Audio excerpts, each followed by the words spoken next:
Some of the most common occupations in the country, truck driving, construction, secretarial work, and nursing, are almost completely segregated by gender. Even some professions that require a high level of education, such as engineering, law, and medicine, are heavily skewed towards men.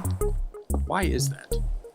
One reason is that the occupations women dominate are in some way similar to the work they have historically done at home: childcare, nursing, and teaching, for example. Men, on the other hand, are more likely to go into professions that are not associated with domestic work, such as construction and engineering. Some of this segregation is the result of personal choice, likes and dislikes, as well as socialization from childhood. Some is due to sexism by employers and competition between employees of different genders. However, it's still the case that male-dominated jobs pay more than female-dominated jobs, even when they require the same level of skills and training. Job segregation is not simply a matter of personal preferences. It's an important part of the story of gender inequality in society.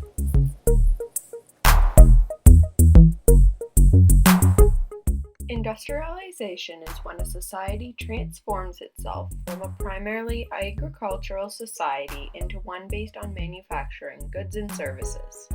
Industrialization was the reason for development of jobs outside of the home. Following industrialization, the workforce was predominantly males.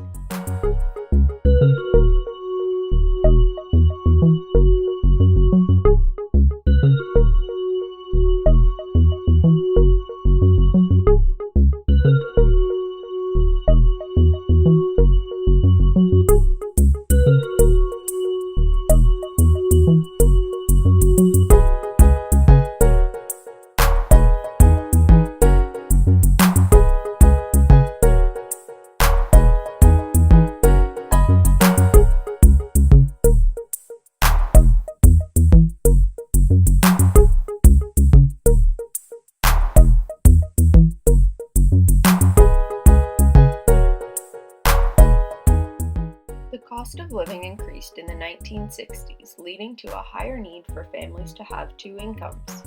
This caused a change in how people were rewarded for their work. Historically, men were paid with the assumption that they were the only income and that they needed to solely support their dependents. But through the 1960s and 70s, wages became based on individual merit as a result of challenges from unions, professional associations, and feminist groups.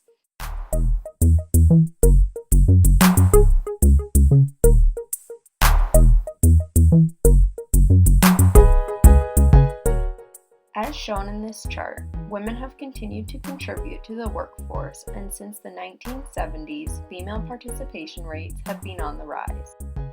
According to the 2009 study done by Statistics Canada, women are more likely than men to work part-time. There are an increasing amount of females that are self-employed. Unionization rates are higher than they are for men, and despite the progress, women are still more likely to work in traditional female occupations. Overall, females have made great progress in achieving equity in the workplace. However, there is still room for improvements.